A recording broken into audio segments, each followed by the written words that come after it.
আসসালামু আলাইকুম। সবাইকে স্বাগত জানাচ্ছি আমি নাইম ফাথম মুবিন। শুরুতে সংবাদ শিরোনাম। ইন্না লিল্লাহ। আবারও মধ্যপ্রাচ্যে ভয়াবহ তৃতীয় বিশ্বযুদ্ধ শুরু হয়ে গেছে, কারণ যুক্তরাষ্ট্র ও ইরানের মধ্যে নতুন করে পাল্টাপাল্টি হামলা হয়েছে। আর এরই মাঝে আমাদের হাতে এসে পৌঁছেছে এই যুদ্ধের সর্বশেষ গুরুত্বপূর্ণ সবথেকে তাজা আপডেট সংবাদ আপনাদের জানিয়ে দিব।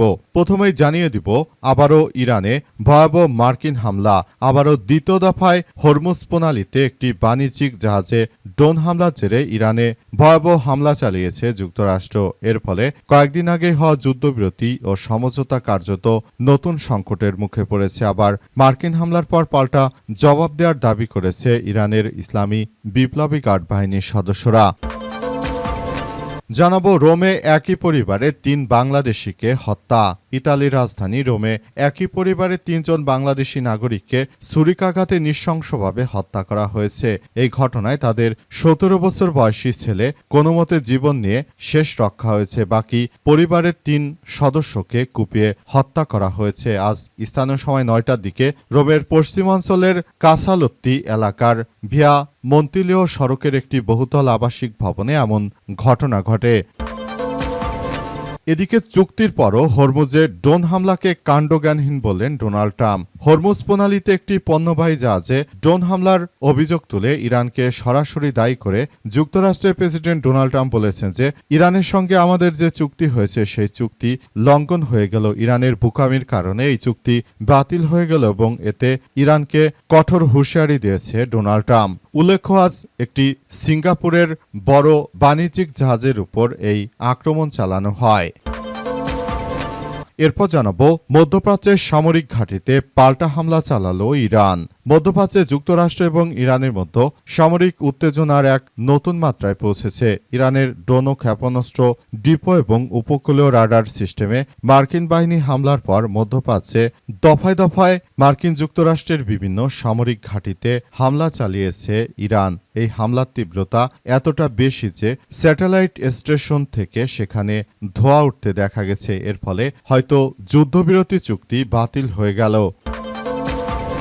এবং সর্বশেষ জানাবো কাটাবনে ১৪ তলা ভবনের আগুন নিয়ন্ত্রণে প্রাণ গেল ২ জনের। রাজধানীর কাটাবনে ১৪ তলা বিশিষ্ট আল বারাকা টাওয়ারের আবাসিক ভবনের ১২-১৩ তলার ফ্ল্যাট দুটিতে লাগা আগুন নিয়ন্ত্রণে এসেছে। ফায়ার সার্ভিসের ব্যাপক প্রচেষ্টার ফলে আগুন পুরোপুরি নিয়ন্ত্রণে এসেছে বলে আমাদের নিশ্চিত করেছে ফায়ার সার্ভিসের ডিউটি অফিসার লিমা খান। তিনি জানিয়েছেন যে আমরা বিষয়গুলো নিয়ে খুবই উদ্বিগ্ন। এই ঘটনায় ২ জনের মৃত্যুর সংবাদ পাওয়া গেছে, আরও বেশ কয়েকজন আগুনে জখম হয়েছে। প্রিয় দর্শক, এতক্ষণ শুনছিলেন সংবাদ শিরোনাম, এবারে বিস্তারিত।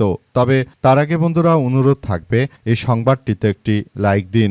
এই চ্যানেলে আপনি নতুন হয়ে থাকলে আমাদের সংবাদটি দেখতে দেখতে চ্যানেলটি সাবস্ক্রাইব করে রাখুন। কমেন্ট করে বন্ধুরা আপনার মূল্যবান মতামত জানিয়ে দিন আপনি বিশ্বের কোন দেশ থেকে বা বাংলাদেশের কোন স্থান থেকে আমাদের সংবাদটি দেখছেন এবং শুনছেন। আর বন্ধুরা, গাজা যুদ্ধে নিরীহ ফিলিস্তিনিদের ভালোবেসে থাকলে কমেন্ট করে পুরো বিশ্বকে জানিয়ে দিন। এবারে বিস্তারিত। মধ্যপ্রাচ্যে মার্কিন সামরিক ঘাঁটিতে পাল্টা হামলা চালালো ইরান। মধ্যপ্রাচ্যে যুক্তরাষ্ট্র এবং ইরানের মধ্যে সামরিক উত্তেজনায় নতুন এক মাত্রায় পৌঁছেছে। ইরানের ড্রোন ও ক্ষেপণাস্ত্র ডিপো এবং উপকূলীয় রাডার সিস্টেমে মার্কিন বাহিনী হামলার পর এবার মধ্যপ্রাচ্যে অবস্থিত মার্কিন সামরিক ঘাঁটিগুলোতে পাল্টা হামলা চালিয়েছে তেহরান। আজ এক বিবৃতিতে দাবি করেছে তেহরানের প্রতিরক্ষা বাহিনী অভিজাত শাখা ইসলামী রেভলিউশনারি গার্ড কোর আইআরজিসি। বিবৃতিতে আইআরজিসির নৌবাহিনী জানায় যে মধ্যপ্রাচ্যে যুক্তরাষ্ট্রের সেনা ঘাঁটি এবং স্থাপনাগুলোকে লক্ষ্য করে পরপর হামলা চালানো হয়েছে। তবে ঠিক কোন কোন ঘাঁটিতে এবং কি পরিমাণ ক্ষয়ক্ষতি হয়েছে সেসব বিষয় নিয়ে এখন পর্যন্ত ইরানের বিপ্লবী গার্ড বাহিনীর সদস্যরা কোনো তথ্যই নিশ্চিত করতে পারেনি। বরং তারা জানিয়েছে যে কোনো মূল্যে এই অনাকাঙ্ক্ষিত ঘটনাগুলো তাদের ভাবিয়ে তুলেছে। তারা মার্কিন সন্ত্রাসীদের বিরুদ্ধে পুরোদমে মাঠে নেমেছে এবং তারা এমন কিছু করতে চায় যাতে করে ভবিষ্যতে মার্কিন সন্ত্রাসী বাহিনীরা তারা আর কখনোই ইরানের বুকে আক্রমণ চালাতে সাহস না পায়। সেজন্য তারা এক ভয়াবহ বিপর্যয়কর পরিস্থিতির সৃষ্টি করেছে অবস্থায় যুদ্ধ পরিস্থিতি আসলে কোন দিকে গড়াবে সেটি এখন পর্যন্ত বলা কঠিন, কারণ এই যুদ্ধ হয়তো এখান থেকে আবার ওই যুদ্ধ তৃতীয় বিশ্বযুদ্ধে রূপ নিতে পারে, কারণ ইতিমধ্যে যুদ্ধ পরিস্থিতি খুবই ভয়াবহ আকার ধারণ করেছে। আশা করা হচ্ছে যুদ্ধ দ্রুততম সময়ের মধ্যে থামবে, কিন্তু সেটি না থেমে বরং উল্টো পথে হাঁটছে এই যুদ্ধ। কোন দিকে যাবে সেটি এখন পর্যন্ত আসলে বলা যাচ্ছে না। পুরো পরিস্থিতি এখন থমথমে অবস্থা বিরাজ করছে। সবাই যার যার জায়গা থেকে এই পরিস্থিতি সামাল দেওয়ার জন্য সর্বোচ্চভাবে প্রচেষ্টা চালিয়ে যাচ্ছে। দেখা যাক শেষ পর্যন্ত আসলে কি ঘটনা ঘটে, কারণ এই যুদ্ধ কারো জন্যই কাম্য নয়। যুদ্ধ যতই দীর্ঘায়িত হবে ততই সারা বিশ্বের বুকে এক ভয়াবহ বিপর্যয়কর পরিস্থিতির ঘটতে থাকবে এবং এতে মুসলিম খ্রিস্টান সবাই ক্ষতিগ্রস্ত হবে, আর মাঝখানে লাভবান হবে দখলদার ইসরায়েল। রোমে একই পরিবারের ৩ বাংলাদেশিকে হত্যা। ইতালির রাজধানী রোমে একই পরিবারের ৩ বাংলাদেশি নাগরিককে ছুরিকাঘাতে নৃশংসভাবে হত্যা করা হয়েছে। স্থানীয় সময় আজ ৯টার দিকে রোমের পশ্চিম অঞ্চলের কাসোলিট্রি এলাকার ভিয়া মত্তিলিও সড়কের একটি বহুতল আবাসিক ভবনের ফ্ল্যাটে এমন নির্মম হত্যাকাণ্ডের ঘটনা ঘটে।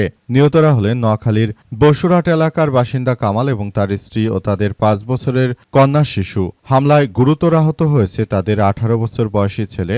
বর্তমানে তিনি হাসপাতালে চিকিৎসাধীন এবং আশঙ্কামুক্ত বলে জানিয়েছে চিকিৎসকরা। ইতালির সংবাদ মাধ্যমের খবরে বলা হয়েছে, অজ্ঞাত পরিচয় এক ব্যক্তি ধারালো অস্ত্র নিয়ে ওই বাংলাদেশি পরিবারের উপর অতর্কিত হামলা চালায়। এতে ঘটনাস্থলেই অতিরিক্ত রক্তক্ষরণে নিহত হন কামাল এবং তার স্ত্রী এবং ৫ বছর বয়সী কন্যা। হামলার সময় প্রাণ বাঁচাতে বাসা থেকে বেরিয়ে সাহায্য চাওয়ার চেষ্টা করেন পরিবারের ১৮ বছর বয়সী ছেলে, তবে হামলাকারীরা তাকেও ছুরিকাঘাত করে পালিয়ে গেছে। পরে প্রতিবেশীদের খবর পেয়ে ঘটনাস্থলে পুলিশ, অ্যাম্বুলেন্স ও ইতালির বিশেষ পুলিশ বাহিনী কারাবিনিয়েবির সদস্যরা পৌঁছে নিহতের মরদেহ উদ্ধার করেন। আহত তরুণকে দ্রুত স্থানীয় হাসপাতালে ভর্তি করা হয়। চিকিৎসকদের ভাষ্য, তিনি বর্তমানে শঙ্কামুক্ত। ঘটনার পরপরই পুরো এলাকায় নিরাপত্তা জোরদার করে অভিযান শুরু করেছে রোমের পুলিশ। হত্যাকাণ্ডের রহস্য উদ্ঘাটনের জন্য এবং হামলাকারীকে গ্রেপ্তারের জন্য ব্যাপক তল্লাশি চলছে। তদন্ত সংশ্লিষ্ট কর্মকর্তারা জানিয়েছেন, হত্যাকাণ্ডের কারণ এখনও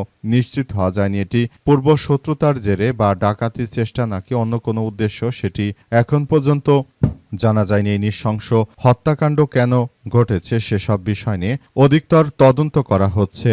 এই ঘটনার মধ্য দিয়ে মূলত সেখানে একটি অনিরাপত্তামূলক কার্যক্রম যে পরিচালিত হয়েছে, এতে মূলত ওই দেশের পুলিশের সদস্যরা তারাও ব্যাপকভাবে বিচলিত হয়ে পড়েছে।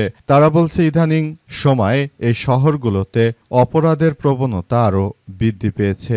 পুরো বিষয়গুলো তারা খুবই কঠোরভাবে নজরদারি করলেও তাদের নজরদারির মধ্যে কিভাবে এমন একটি দুর্ঘটনা ঘটল সেটি এখন পর্যন্ত পুলিশের সদস্যরা নিশ্চিত করতে পারেনি। এই ঘটনায় ওই এলাকার ডেপুটি কমিশনার সহ সবাই উক্ত জায়গা পরিদর্শন করেছে এবং যথাযথভাবে তারা আইনগত প্রক্রিয়াকে আরও ত্বরান্বিত করার চেষ্টা চালিয়ে যাচ্ছে। আবারও ইরানে ভয়াবহ মার্কিন হামলা। হরমুজ প্রণালীতে একটি বাণিজ্যিক জাহাজে ড্রোন হামলার জেরে ইরানে হামলা চালিয়েছে যুক্তরাষ্ট্র। এর ফলে কয়েকদিন আগেই হওয়া যুদ্ধবিরতি ও সমঝোতা কার্যত নতুন সংকটের মুখে পড়েছে।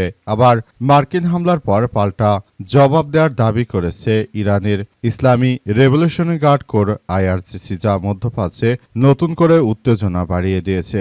আজ প্রকাশিত বিভিন্ন আন্তর্জাতিক গণমাধ্যমের প্রতিবেদনে বলা হয়েছে যে যুক্তরাষ্ট্রের সেন্ট্রাল কমান্ড বা সেন্টকম জানিয়েছে যে হরমুজ প্রণালীতে সিঙ্গাপুরের পতাকাবাহী মালবাহী জাহাজ MV এভার লাভলিতে ড্রোন হামলা জবাবে ইরানের ক্ষেপণাস্ত্র ও ড্রোন সংরক্ষণ কেন্দ্র এবং উপকূলীয় রাডার স্থাপনাগুলোতে লক্ষ্যভিত্তিক হামলা চালানো হয়।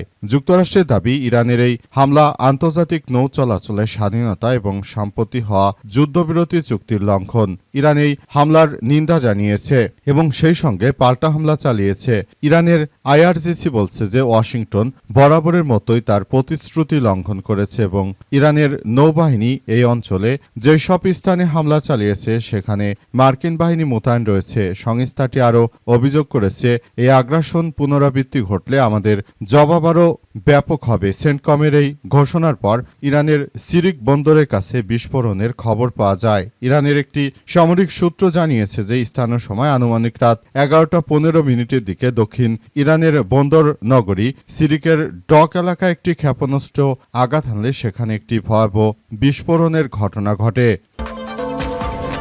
চুক্তির পরও হরমুজে ড্রোন হামলাকে কাণ্ডজ্ঞানহীন বললেন ডোনাল্ড ট্রাম্প। হরমুজ প্রণালীতে একটি পণ্যবাহী জাহাজে ড্রোন হামলা চালিয়েছে ইরান। ইরানকে সরাসরি দায়ী করেছে যুক্তরাষ্ট্রের প্রেসিডেন্ট ট্রাম্প। আজ সামাজিক যোগাযোগ মাধ্যম ট্রুথ সোশ্যালের এক পোস্টে তিনি এই ঘটনাকে সম্প্রতি হওয়া যুদ্ধবিরতি চুক্তির একটি নির্বোধ ও বোকামিপূর্ণ লঙ্ঘন বলে অভিহিত করেছেন। ট্রাম্প দাবি করেন, ইরান হরমুজ প্রণালীতে চলাচলকারী একটি বড় ও মূল্যবান পণ্যবাহী জাহাজের উপর অন্তত 4টি আত্মঘাতী ড্রোন নিক্ষেপ করেছে। এর মধ্যে একটি ড্রোন জাহাজের ডেকে আঘাত হানলে কিছু ক্ষয়ক্ষতি হয়, তবে জাহাজটি তার যাত্রা অব্যাহত রাখতে সক্ষম হয়েছে।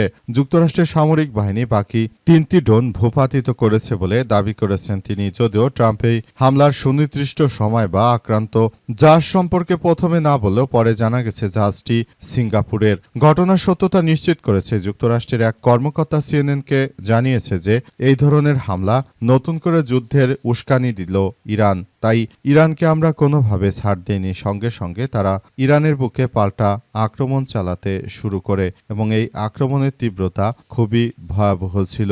যুদ্ধের তীব্রতা আরও বাড়ছে বলে উল্লেখ করেছেন ওই সামরিক কর্মকর্তা। তিনি বলেন, এই যুদ্ধ আসলে পরিস্থিতি কোন দিকে যাবে সেটি এখন পর্যন্ত আমরা স্পষ্টভাবে বলতে পারছি না।